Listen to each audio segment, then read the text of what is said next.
Okay. 1, 2, 3, avanti. Okay. I want to start with a very simple question.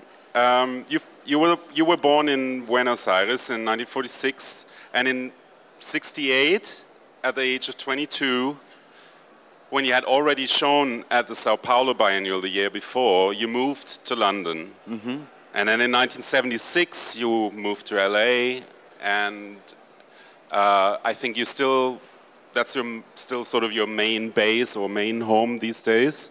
Yes. And as we are going to talk about time, I imagine these three cities have a quite different concept of time. Absolutely. Would you agree? And how has that affected your approach to making your work, many of which are dealing with the idea of time as an object, time as a theme, time as a method to make work, time being the work? Well, you know, time has changed through the years in my life because, and the world has a different dimension of time now than in 1968. When, well, I would say like the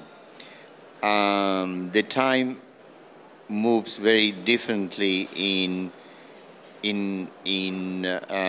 Buenos Aires, Los Angeles, or London. And I would describe the time in Los Angeles, I like it very much because it's very continuous. One day seems long. So you have a lot of time to do really nothing if you want to. You have a lot of time to think. That's what I like about Los Angeles. When in London, you really have no time for nothing. You just, from the moment you get up to the end of the day, you're constantly on the go, busy doing things. You know, and Buenos Aires is in between. You have time in Buenos Aires if you distance yourself from the city, but you can achieve that quite well, you know. And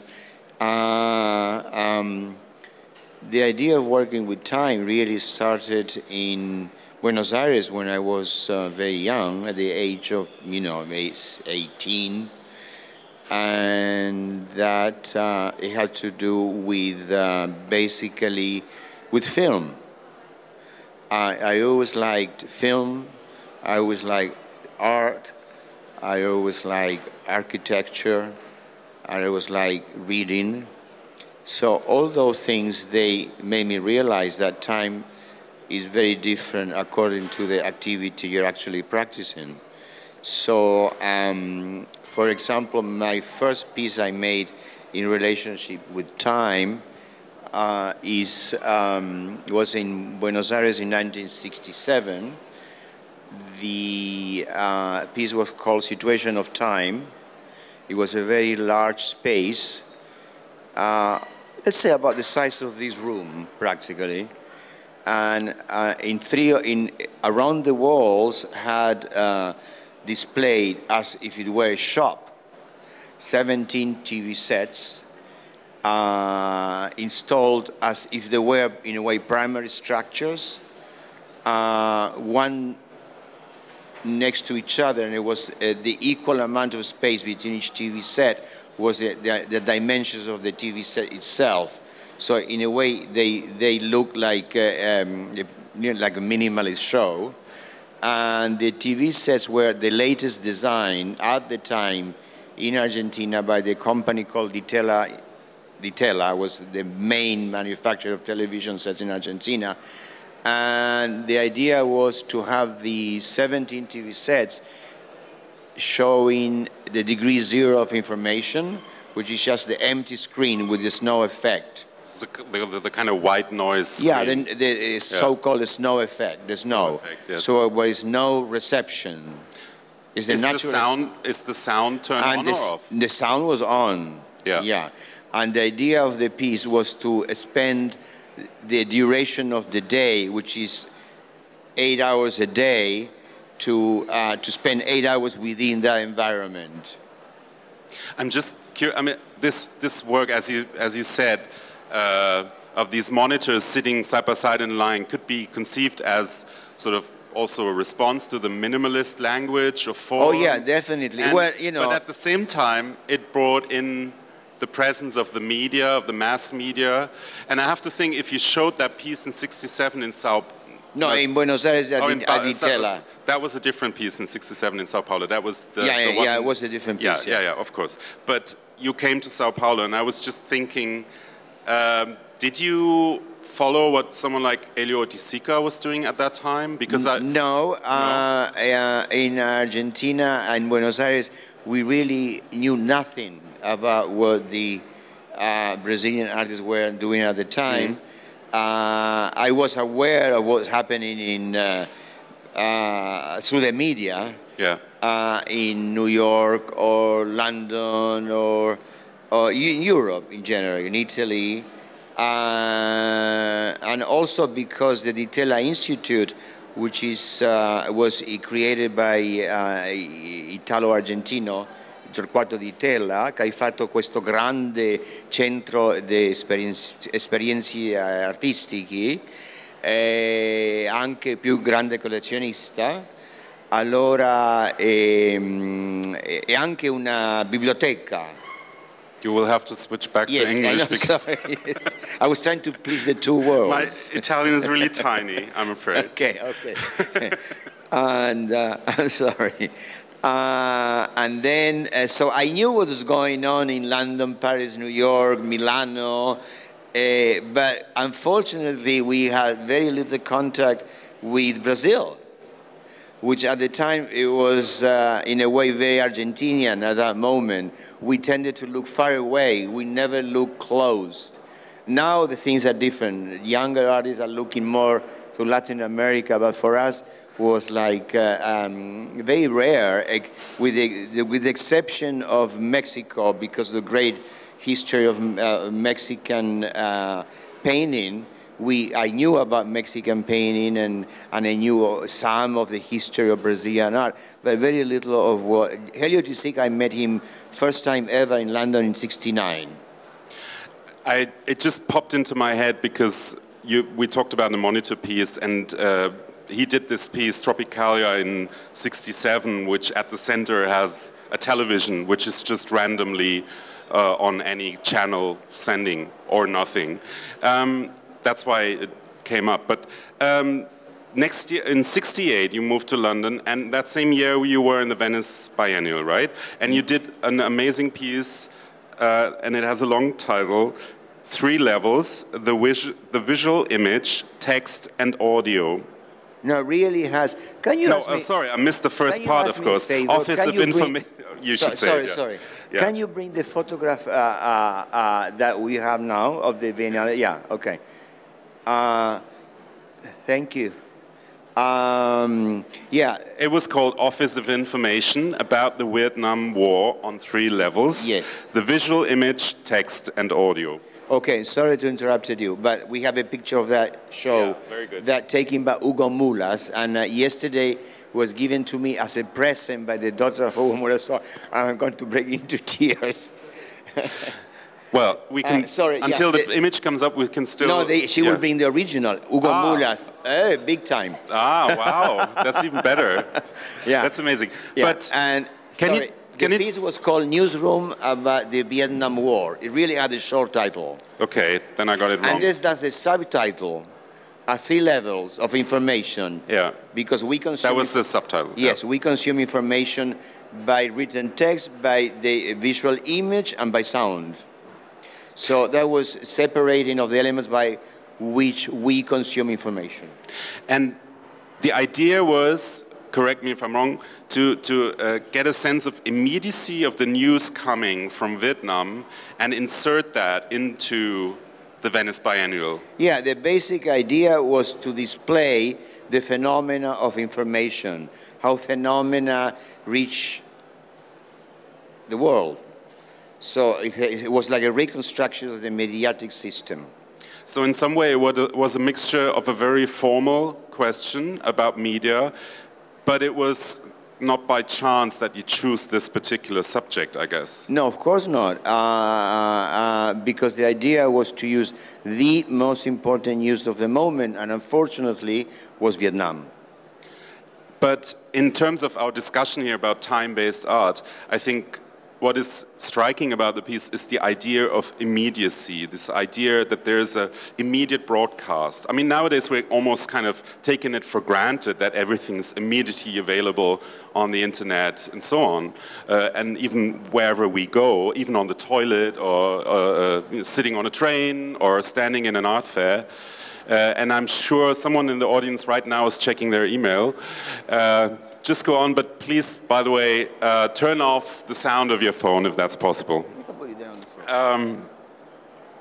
Sorry. I want to see it too.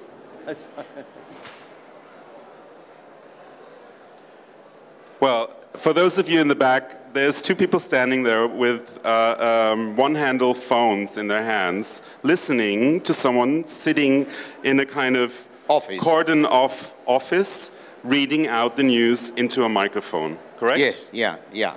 So it had a certain kind of staging and performative element as well. Well, it was a display of a newsroom of information. Yes. When I go to Rome from Argentina directly, I contacted ANSA, which is the main news agency in Italy, and they cooperated with me, and they sent me the messages they received at their office in Rome, and then displayed throughout the different TV stations or radio stations or newspapers, and I became a client of ANSA.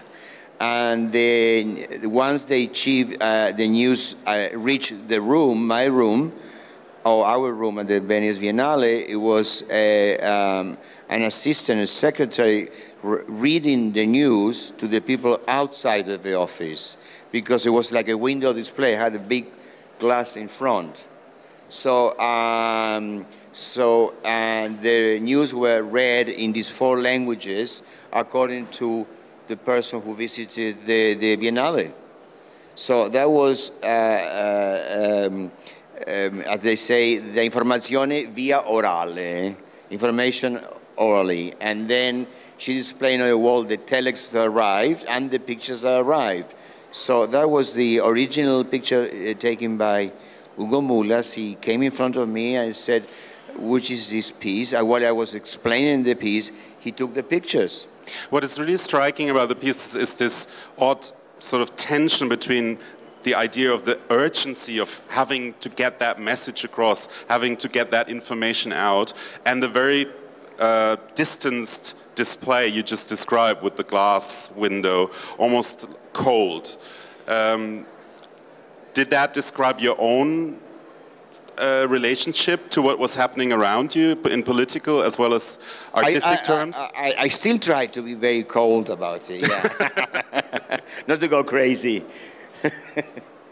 But it was also because I do come from, in a way, a sculpture. So that was a minimalist point of view of information. Don't forget that really this was, to me, sculpture within brackets. Did it, for example, for you have a relationship or a resonance, maybe also to mention another artist, Oscar Boni's piece where he puts the work on display? Very good friend of mine.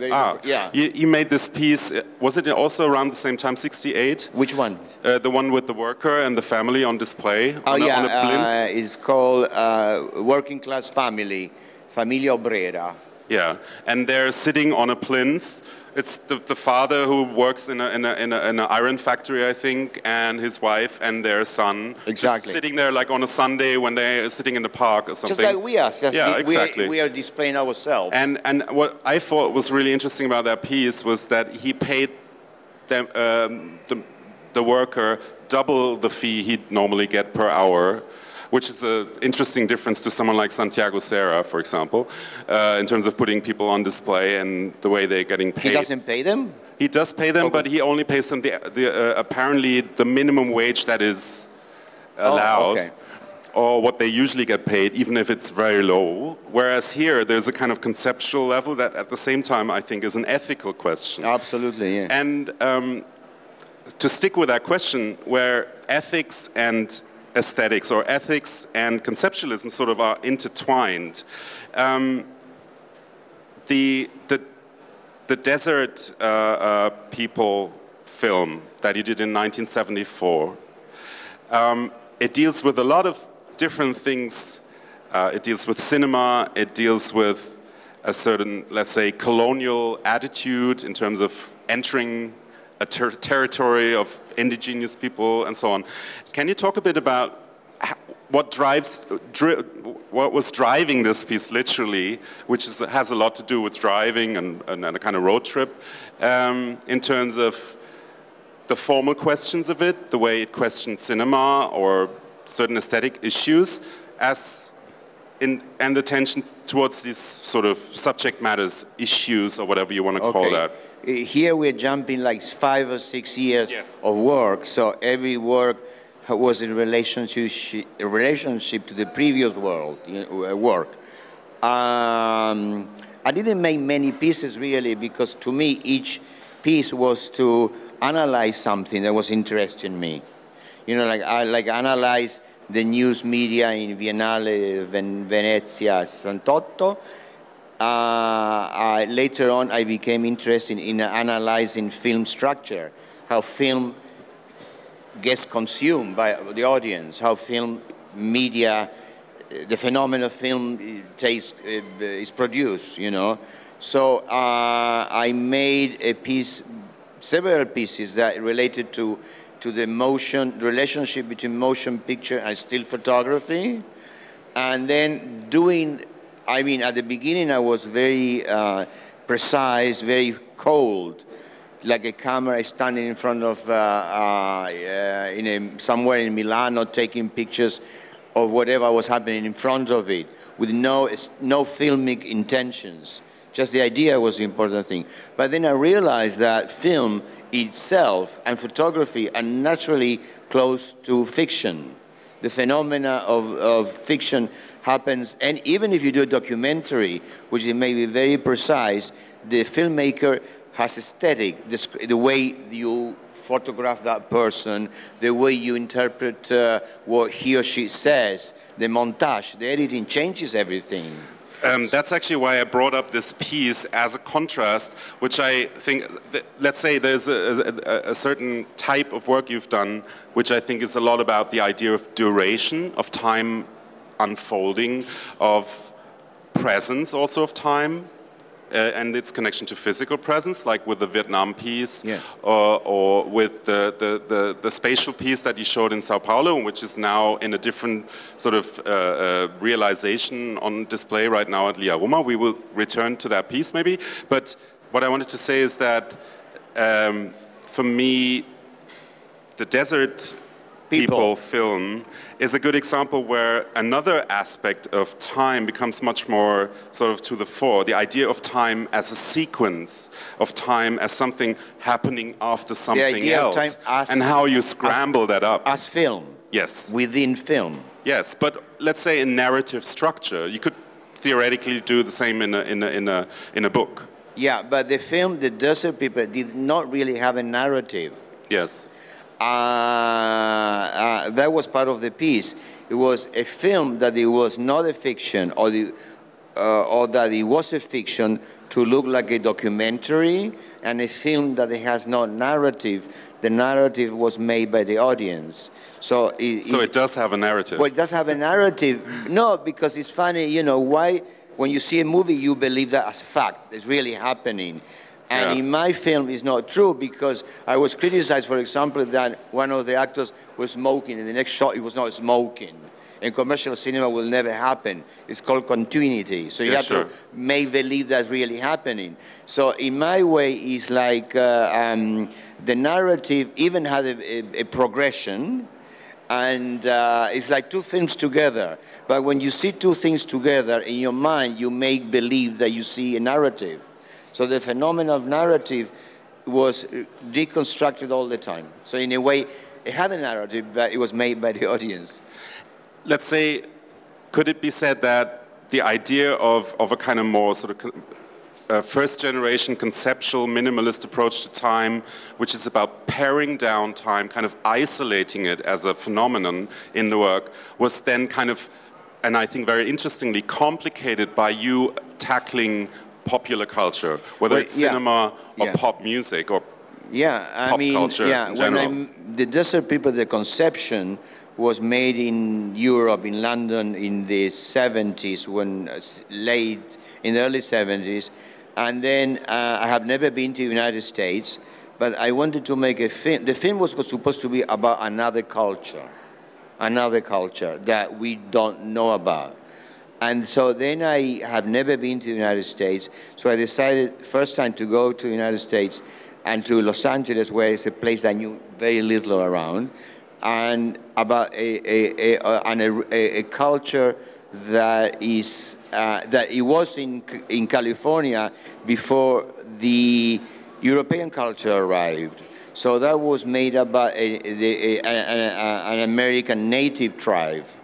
So in London I studied anthropology a little bit, and then I read a little bit of anthropology, and then when I arrived in LA, I wanted to meet the center figure of the film to be Native American, which it was very difficult to find, and it's very hard to be American native in Hollywood, really, or anything but white. And it's changing now, I mean, really changed. But then I had to struggle to find Manny, who was a Papago Indian. And then we had several sessions of he teaching us about what an American tribe life is like, and that was the movie's about. Each actor was interpreting the fiction having lived with the American native for 5 weeks. So it was a fake documentary about what was like living about a culture that you have never known. So, you know, it has many twists around it. I think you described somewhere that when the piece was first shown, the question came up, well, will it be shown in the gallery of Jack Wendler in London, or will it be shown in... No, that was my big break. Am I mixing something up? Okay. Yeah, no. That was my first break with the art gallery and museum. Yeah. I wanted to break away from the art audience in a way, yes, and go into so-called popular culture. Yes. So this film, it was as a film, an art film, but to be shown as a film on the big screen. And how was that? That was great. I mean, you know. Did it feel right? Oh yeah, I mean, like a proper premiere. Yeah, I arrived in LA, and as any other red carpet young film director who wants to make a movie. Yeah. So I play young film director is making a movie. I only had $5,000, but I played the big time director. So everybody thought I had a lot of money. In fact, I didn't have any money. I had $5,000. That for me was a lot of money. And so then I met a lot of people within the industry. And so the movie is made professionally, like the great cinematography, music, good. Everything is high level quality. I wanted to prove that I could make a technically well-made movie. That same year, you made a series of images. So the premiere happened in London at the cinema of the London University in Houston. So it was a proper premiere. So it was never shown at Jack Wendler Gallery, even though we made invitation cards that Jack Wendler Gallery presents the premiere. That same year, you made a series of photographs being taken of you, which become kind of famous, I would say, rock star. And it's basically depicting you as a rock star. And I think around the same time, you made a series of images called London Friends, which were done by a professional fashion photographer, right? So how did this idea come about to impersonate, to appropriate this way of idolization, this way of visualization of pop culture? It's quite related to that photo of Hugo Mulas that because through photography you create a world that is consumed as reality, sort of thing. So when I lived in London in the 70s, everybody wanted to be a rock star. You know, it was a time of rock, beginning of punk, etc., etc. So, and I realized, I saw very early that phenomenal fiction is, if you take a picture a certain way, it's consumed as reality, and the reality of rock stardom became kind of real, you know. I mean, but it was about fiction. Every time I see that image, I always think with that image, you could just have joined either Roxy Music or The Who. Do you think whether... Roxy Music or Who? The Who. I would go for Roxy Music at that time, yeah. Yeah, I think that's definitely, you should have joined Roxy Music back then. I did. I went to see every concert they made, yeah. No, but I think, seriously, I think that you captured this moment in time precisely by not being a musician, but totally understanding the posing, the gestures that create this idolization of presence, right? I mean, it's an image of someone standing on stage. It's not you sitting in a cafe, right? So it's really, to come back to our theme of time, about this idea of instant immediacy, that the shock of the now that pop music is about. Yeah, it was a right? very simple. It's happening right in front of your eyes. Someone believing in themselves. Yeah, right. Yeah. It was very simple. It was like a table with the black cloth, black background, and one of those lights behind, and a photographer, a rock star photographer, a professional London photographer who specialized in taking pictures of rock pictures.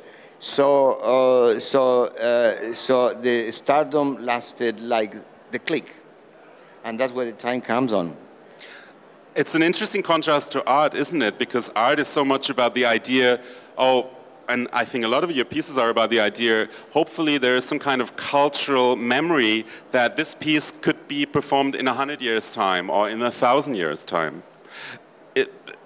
Is that on your mind in terms of this temporality of art itself, in terms of art history, but also in terms of the future validity as an aesthetic validity of a piece? Well, you know, I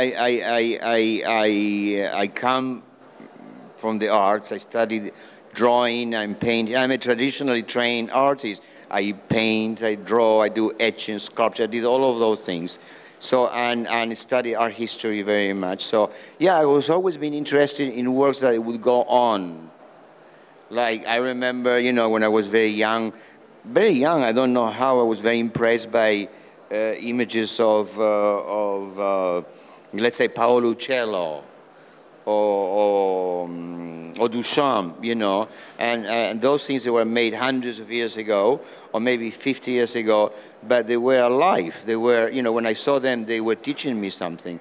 So somehow I wanted to be in that vein, you know, in my own modesty, you know, which is not very modest. at around the same time, you also did this piece, basically pouring milk into a glass, which is a very simple piece, which is so not about, you know, being a pop star or being on the big screen. No, that was only a subject for a couple of years. I was interested. But that was after I went to LA. Yeah. That I realized how the movie industry produces stardom. Yes. Through how the system is produced. So Rockstar was immediately after I arrived from LA. Yeah, no, but I mean, this piece, you know, just pouring milk into a glass, to me is a stark contrast to the idea of someone, you know, being a star. Oh, yeah. It's very simple, it's very banal, it's very there. And what I find amazing about that work is that if you watch it, you would immediately assume, oh, this is going to go on for 7 minutes. He's just going to pour milk, and it will flow over, or he will stop, and that's it, and it will just go on. But then something happens. You actually make a permutation. Oh, what happens if the glass is broken? Oh, what is if the person pouring it might be drunk or something? Oh, what is happening if it just flows over? So it's in some way a diversion from the seriality of the 60s, right? It's more about permutation. But in a way it's very related to my sculptural thinking of the mid-60s, because it's about volume. Yeah. It's about volume. The film was very simple. It was an empty glass like this, and me outside of the camera. The camera only focused close up of the glass, and I was doing this.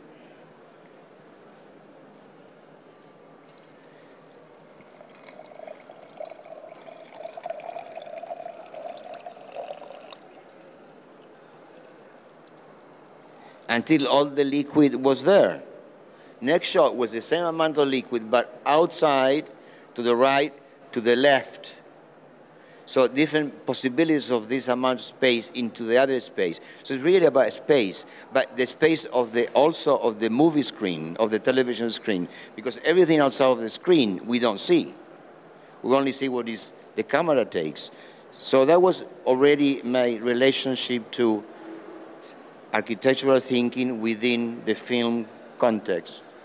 The thing is, what I'm always puzzled by is the fact that, as you describe it, it totally makes sense to me, and I totally understand that. It's very simple, really. It's a very clear idea of asking formal and aesthetic questions, but at the same time, it brings up to me a whole set of other connotations, like, for example, how do you tell a story or a narrative? To put it that way, like how does something unfold, or is it something banal, or is it something that is idolized? Is it something about pop culture, or is it something about abstraction? That was still not about pop culture. No. No. It was a switch there, and the switch was, in a way, arriving in the United States, where I saw somehow the closeness of the American media, American television, how somehow fictionalizes reality through the networks, through the movie studios, etc., etc. Let me ask you about another piece of yours called In Time from 1970, which is another very simple piece. Can you talk a bit about that piece? The piece is called Time, and we can do it right now. Okay, so so I invite 2 or 3 people who want to be part of the piece to join me here. Like this? Yeah. Standing in line.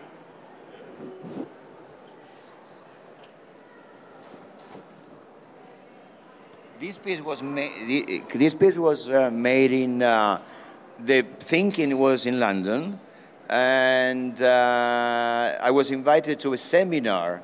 I was actually invited by Daniel Buren, who was kind of the curator of this exhibition in Les Arcs, which is the mountains between France and Switzerland. So everybody had to do a lecture like this, but I decided instead of a lecture to invite the people in the seminar to join me in a line, and then I will actually do the piece right now. Is your time?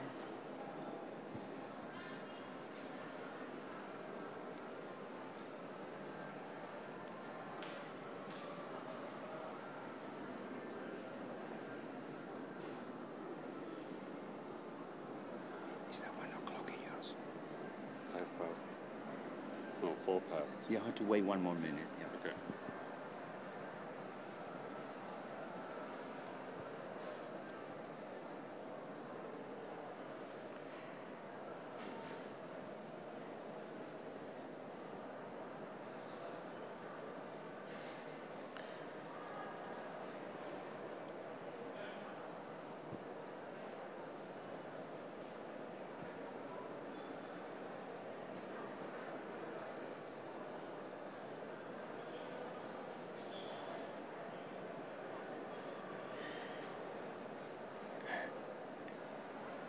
In questo momento a Milano c'è la ora 4 della tarde e 5 minuti.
It's now 4 o'clock and 6 minutes in Milan.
Grazie. Grazie.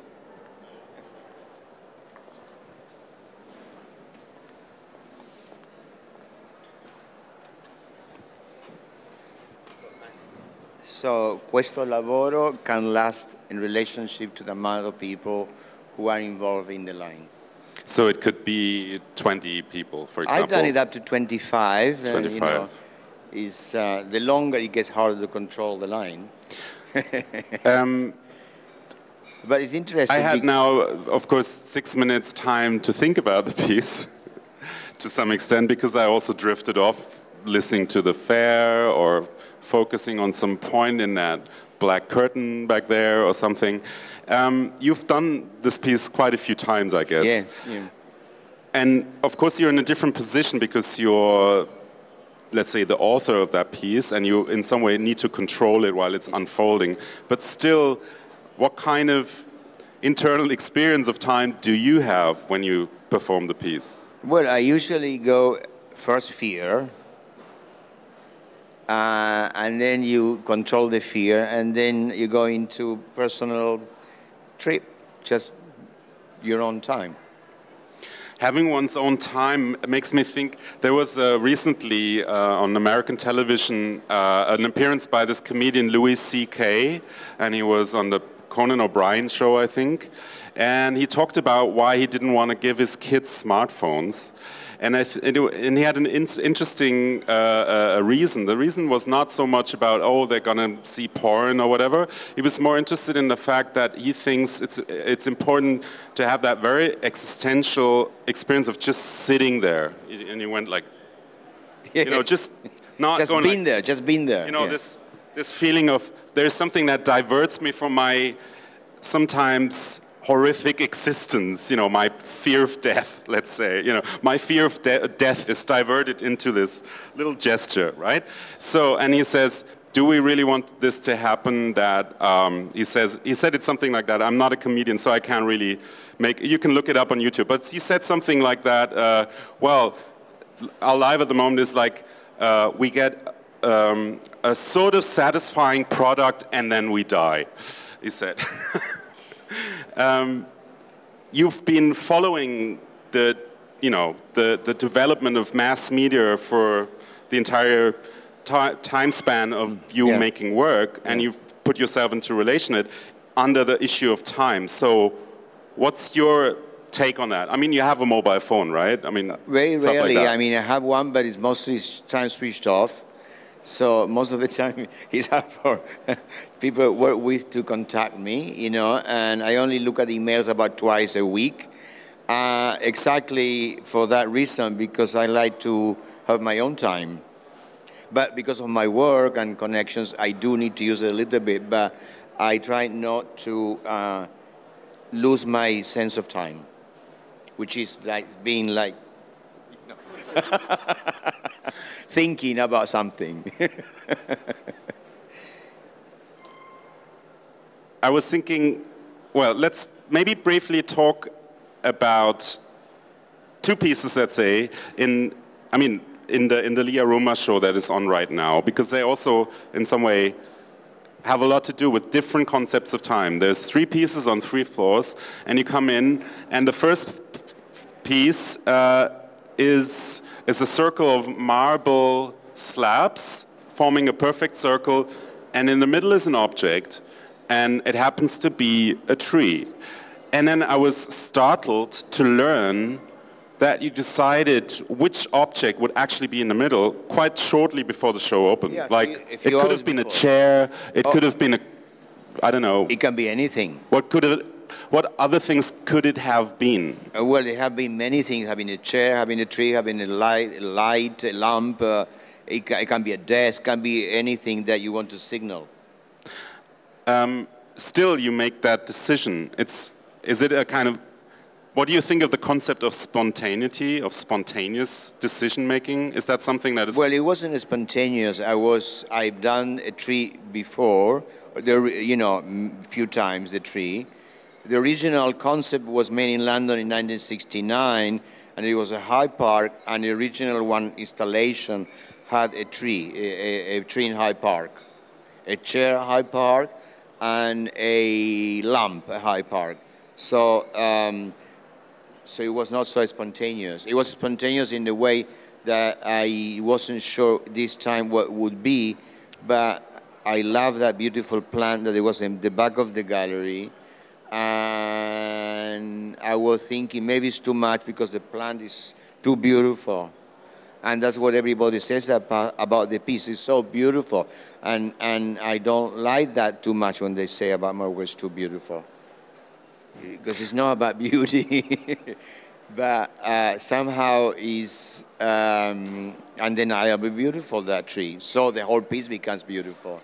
On the first floor, you show the piece that you showed back in '67 in Sao Paulo called Dos Espacios Modificados, two modified spaces. Yeah.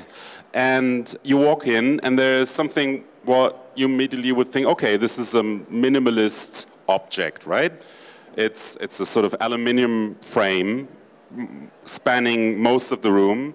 You walk around it, and there's a terrace, and you walk outside, and there's a sort of floor piece which can be seen in relation to the frame inside. So, but it's inevitably you see two spaces sort of overlapping when you go outside, right? Yeah. And I thought it was really interesting just having the concept of time in mind, that it literally changed my way of looking at the piece in the sense, okay, this piece is maybe not so much about a volume. Of course it's about a volume, about a space, but it's even more about me making that walk there. Yeah, it's about changing my perspective back and so on. Yeah, because what always bothered me when I was an art student, let's say a Henry Moore sculpture, that you walk into a museum, you went to a park, and in one viewing you saw the Henry Moore, even though Henry Moore used holes and empty spaces.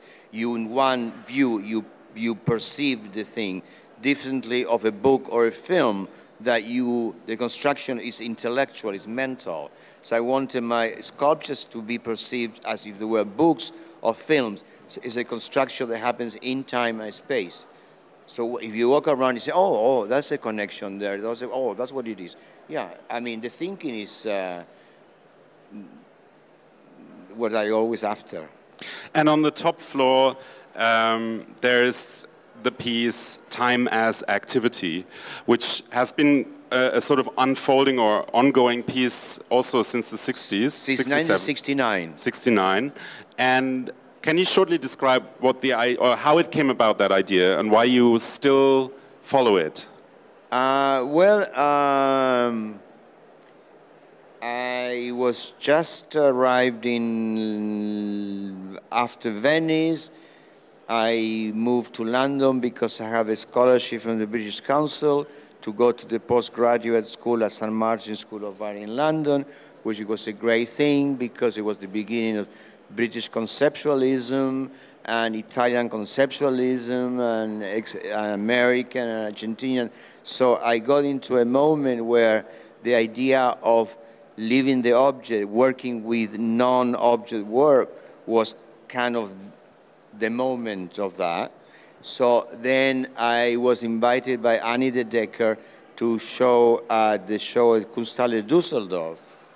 And I was just arriving in London. I was learning English in a school, Cardiff, near London. And then I had to do the piece Long Distance. I asked Annie de Decker, the dealer or the curator, where she said it's going to be Kunsthalle Düsseldorf. So then I decided to do this film about Düsseldorf itself and about the time passing through in Düsseldorf. So I went to Düsseldorf, I placed a 16mm camera in 3 different parts of Düsseldorf, and the time of the film, 16mm, was almost 4 minutes. That was the length of the shot, and then I put them together, gave the time, and that was the piece.